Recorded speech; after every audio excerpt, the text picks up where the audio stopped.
Jusque dans nos bras,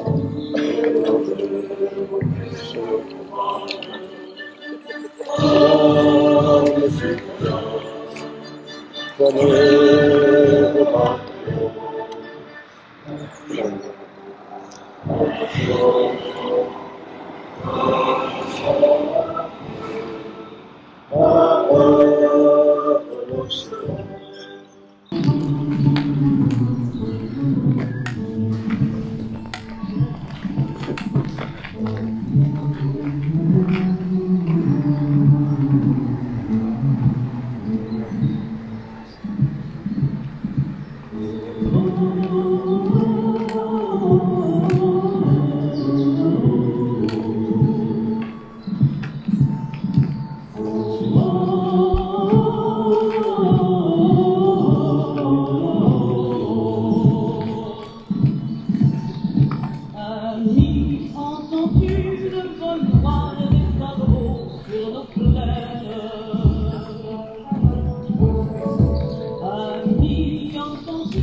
Monsieur le député, Madame le maire, Mesdames et Messieurs les membres des conseils municipaux, Mesdames et Messieurs, aujourd'hui présents pour cette inauguration, je vous remercie de votre présence.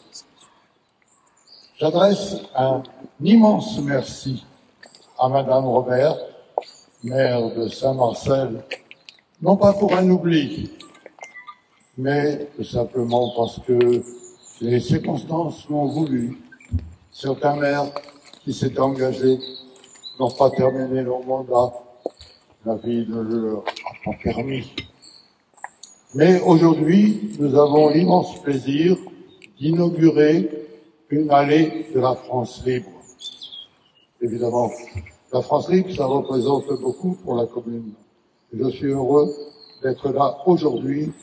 Je vais vous faire un petit historique.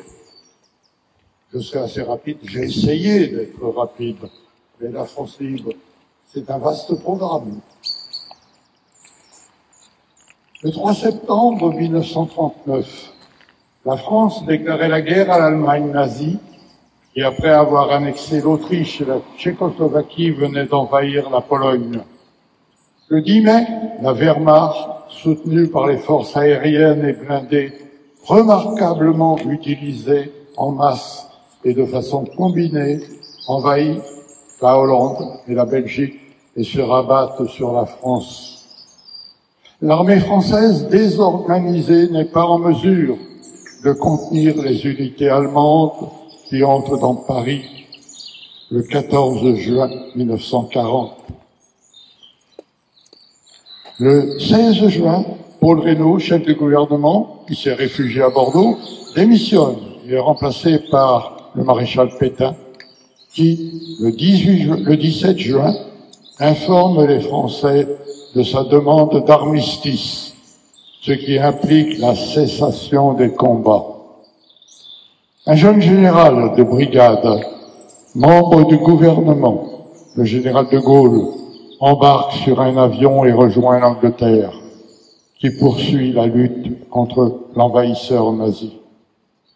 Le 18 juin, il lance à la radio de Londres son appel à tous les Français, leur demandant de refuser la défaite et de le rejoindre pour poursuivre le combat. Une poignée de volontaires, quelques milliers d'hommes et de femmes, militaires et civils, venus de France, du Moyen-Orient, d'Afrique, d'Océanie, seuls ou avec leurs unités, répondront à cet appel. Le 14 juillet, à Londres, le général de Gaulle passe en revue les troupes dont il dispose en Angleterre.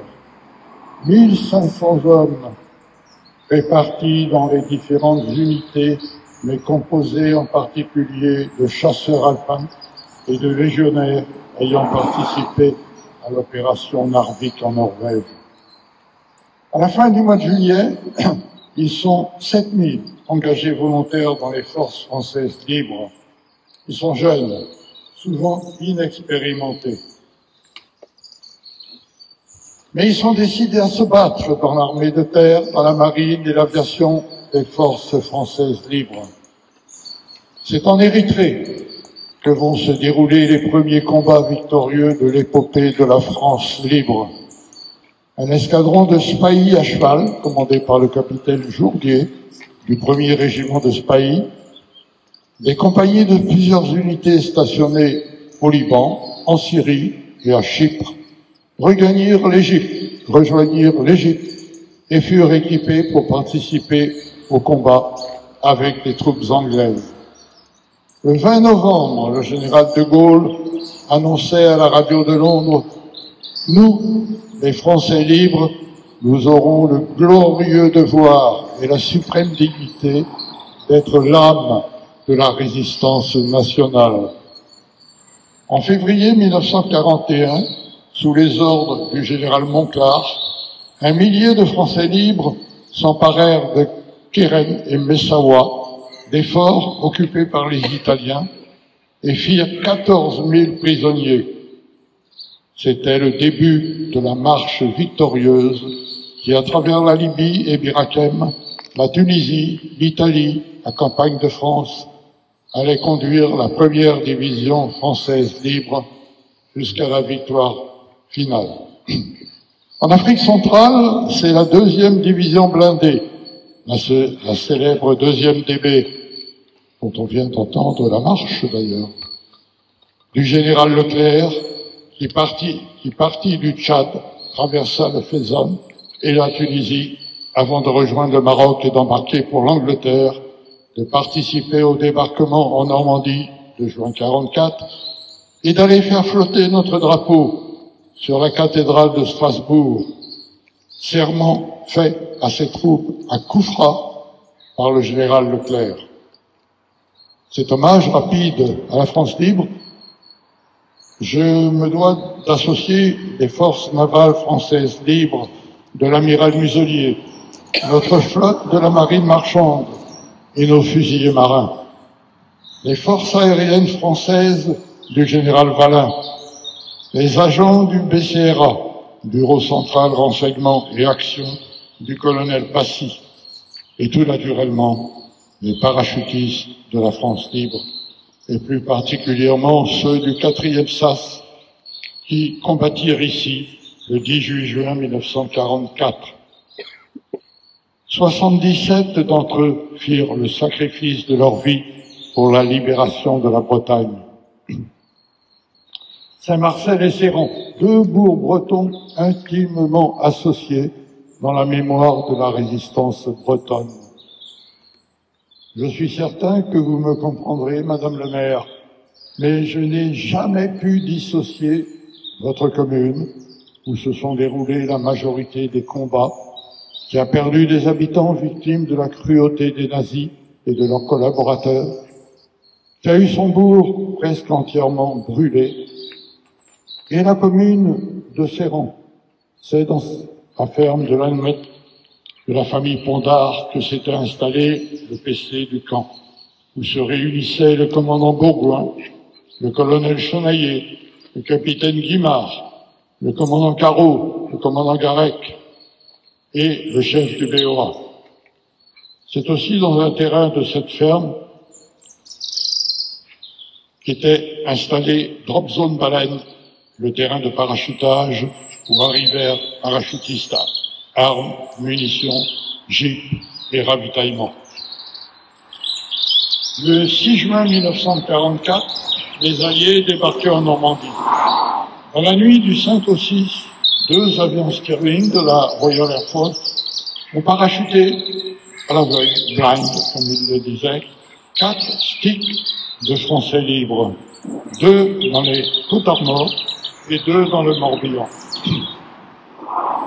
Ces dernières retrouvèrent la terre de leur patrie au Halligen, en Public, et à l'Îleron, à Guéhenno.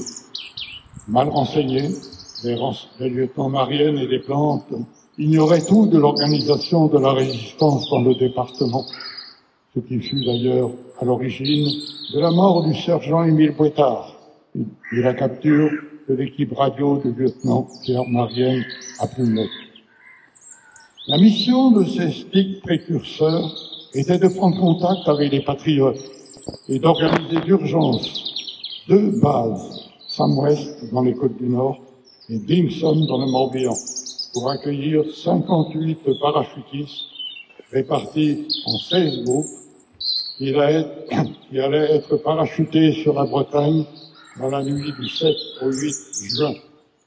Les Counets partis étaient des sticks de parachutistes du 4e SAS, spécialement entraînés pour le sabotage des voies ferrées, des lignes électriques et téléphoniques, ainsi que des bâtiments abritant le matériel sensible de l'ennemi. Le maniement des explosifs n'avait aucun secret pour eux. L'objectif était d'empêcher l'envoi en Normandie de régiments ennemis et de matériel lourd susceptible de retarder l'avance des troupes débarquées. La rencontre de Marienne et Desplantes avec Eugène Morizur leur permit de rejoindre rapidement la ferme de Lanouette, qui avait été choisie dès 1942 par Guy L'Enfant, un agent du BCRA, Émile Guimard et le lieutenant de gendarmerie Guillot de Ploermel pour servir de zone de parachutage. Voilà, je vais laisser maintenant la parole à des personnes qui pourront vous parler, peut-être du combat de Saint-Marcel, mais avant tout, je tenais à rappeler donc quelques souvenirs de la France libre. On les oublie. Il est bon, quelquefois, de rafraîchir la mémoire. Voilà. Merci.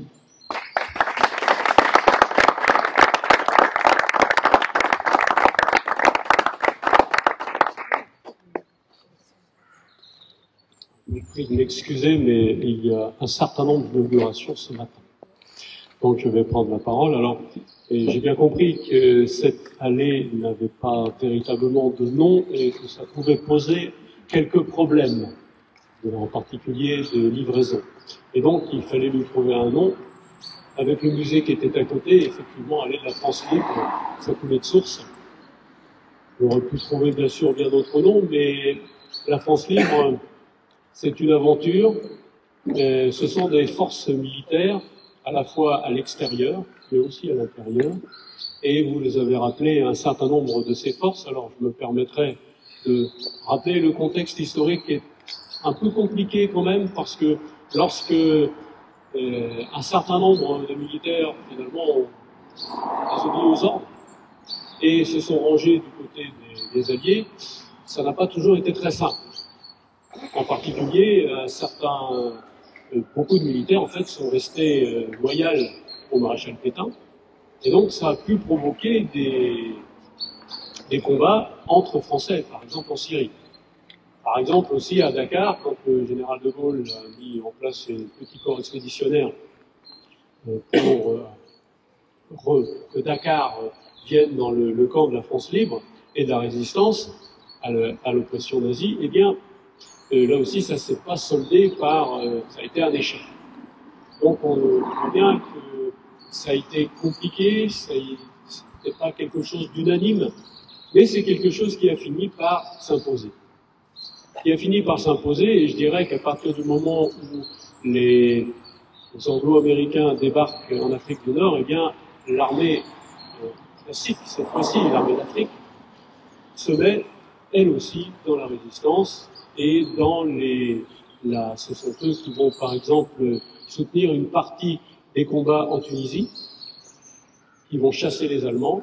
Ensuite, on va les retrouver pour partie d'entre eux dans cette armée d'Afrique, une partie en Italie et une partie sera au débarquement de Provence. Donc, finalement, les forces françaises ont fini par mettre une empreinte, même si quelquefois les choses sont restées un petit peu difficiles. Je pense à l'aviation en particulier, où quelquefois c'était un peu compliqué entre ceux qui avaient été formés par les Britanniques et ceux qui venaient de l'armée de l'air. Alors, une anecdote, quand on disait un certain aviateur qui est allé, lui, dans l'escadrille Normandie-Niemen, parce que au niveau des aviateurs, vous aviez deux escadrilles, une qui avait été créée au Levant, qui s'appelait l'escadrille Alsace, et l'escadrille Alsace ensuite est allée en Angleterre, a participé avec l'escadrille Île-de-France au 6 juin 1944. Donc des escadrilles qui ont, avec Bouchotte par exemple, qui a été un de ses chefs, et puis l'as français Klosterman, donc d'ailleurs qui a écrit ses mémoires, si ça vous intéresse, vous pouvez les lire, vous verrez que c'était quand même une période où c'était pas forcément très facile.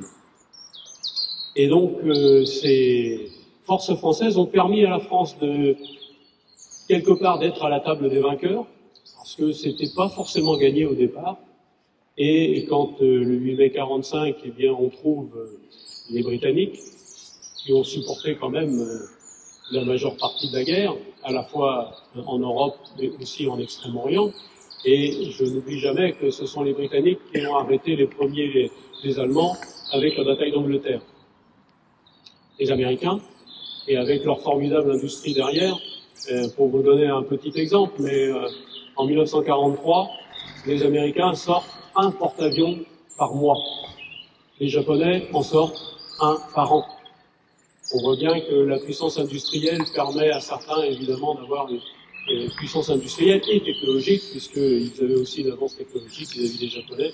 Ça explique pourquoi, là aussi, les armées, je dirais, de la liberté ont pu gagner. Donc c'est quelque chose d'important pour nous, comme je vous dis, qui ont permis à la France de relever la tête, d'être à la table des vainqueurs et de ne pas être sous un régime, parce qu'au départ, les États-Unis pensaient mettre directement des administrateurs à eux, à la place de nos préfets qui ont été remplacés très rapidement, en fait, par des gens de la résistance, donc ça n'a pas pu se faire. Et on voit bien que, et heureusement, parce que, évidemment, on a eu cette nécessaire autonomie dans un pays qui était le nôtre.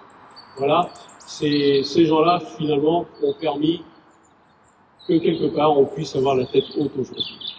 Je vous remercie.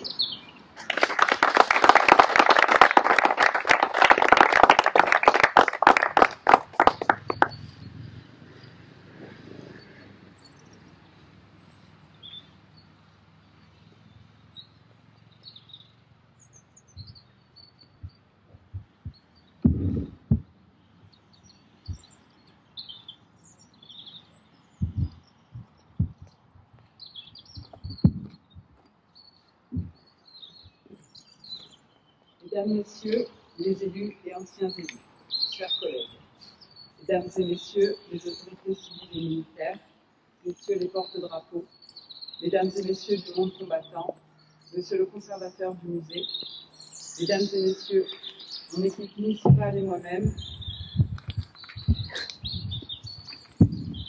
vous remercions pour votre présence et tenons à excuser les personnes qui ne peuvent être parmi nous car retenus par d'autres obligations, et notamment M. Pascal Bollot, préfet, M. Stéphane Jardégan, sous-préfet, M. David Lapartien, président du conseil départemental, M. Stéphane Hamon, conseiller départemental, Mme Roselle Guégan, conseillère départementale et maire de Serran, M. Jean-Luc Léher, président de l'Oust-Brocéliande Communauté et maire de Guerre, représenté par Mme Gaëlle Berthevas, première vice-présidente, M. Pierrick Lelièvre, maire délégué de la Gacilly, Madame Sylvie Ourmand, maire de Baignon, Monsieur Claude Jouan, maire de Carentoire, représenté par Monsieur David Naël, Madame Marie-Hélène Herry, maire de Saint-Malo de Baignon, Monsieur Michael Legoué, maire de Saint-Nicolas-du-Tertre, Madame Marie-Hervé Geffroy, ancien maire de la commune, Monsieur Denis Possélet,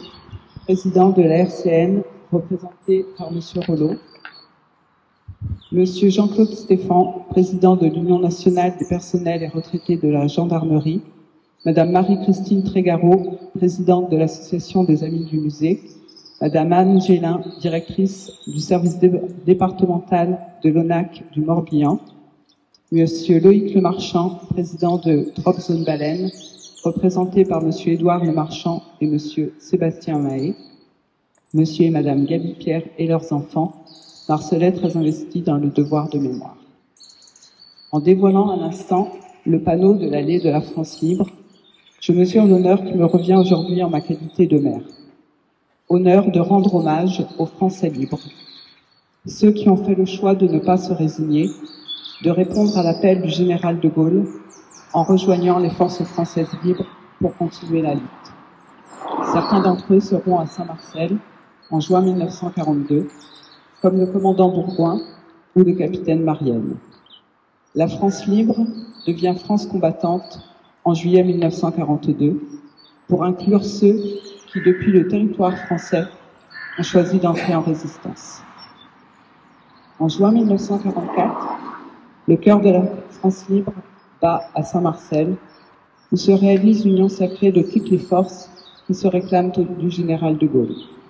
Les parachutistes du 4e SAS, les bataillons FFI, la présence du délégué militaire régional et de son adjoint, celle du chef du bureau des opérations aériennes créé par le BCRA, ainsi que les patriotes occupant les fermes environnantes qui hébergent, soutiennent, soignent et alimentent les parachutistes et maquisards qui se succèdent à Saint-Marcel. Saint-Marcel est donc le point de convergence de toutes ces composantes qui incarnent l'esprit de résistance et sont Français libres de cœur, même si la France libre en tant que telle n'existe plus officiellement en juin 1944. La bataille de Saint-Marcel s'est engagée le 18 juin 1944, 4 ans jour pour jour après l'appel du général de Gaulle, ce qui ancre ces combats dans la symbolique gaullienne. Le général de Gaulle est venu à Saint-Marcel le 27 juillet 1947 pour rendre hommage à la résistance bretonne et aux combattants de Saint-Marcel. Le sang a été versé à Saint-Marcel, celui des parachutistes, SAS et des maquisards tués pendant la bataille, et celui des nombreuses victimes des terribles représailles qui ont suivi les combats. Sans oublier le pillage et l'incendie du bourg de Saint-Marcel, du château des Hardy-Bélec et des fermes inscrites dans le périmètre du camp. C'est le prix payé par les habitants du territoire pour leur fidélité à l'esprit de la France libre. À quelques pas du musée de la Résistance en Bretagne, qui est le gardien de cette histoire et des valeurs de la résistance pour les générations futures, en complément des stèles et monuments commémoratifs qui jalonnent l'itinéraire de mémoire, créé par une équipe de bénévoles très investis entre le musée et le bourg de Saint-Marcel, et en écho au monument de la Nouette en Serrant, où le PC de la Résistance et le terrain de parachutage étaient implantés en juin 1944. Cette allée de la France libre constitue le trait d'union entre tous ces lieux de mémoire qui nous incitent à ne jamais oublier le sacrifice de nos aînés à qui nous devons de vivre libres aujourd'hui. Cette inauguration revêt aujourd'hui une symbolique particulière dans un contexte géopolitique tendu. Toute l'actualité nous montre que rien n'est jamais acquis. En effet, nous avons la chance inestimable de vivre dans un pays en paix. Alors, sachons refuser l'individualisme et agissons humblement et sincèrement afin de porter notre destin à la hauteur des valeurs de liberté, d'égalité et de fraternité. Je tiens à remercier toutes les personnes qui, de près ou de loin, nous ont accompagnés dans la préparation de ce moment, et tout particulièrement M. Tristan Leroy, conservateur du musée, ainsi que Monsieur Pierre Wallot, délégué départemental de la Fondation de la France Libre, qui a fait partie des personnalités soucieuses de mettre à l'honneur la France Libre, tout comme Monsieur Joël Levaux. Je vous remercie pour votre attention et vous invite ensuite à venir partager le verre de l'amitié.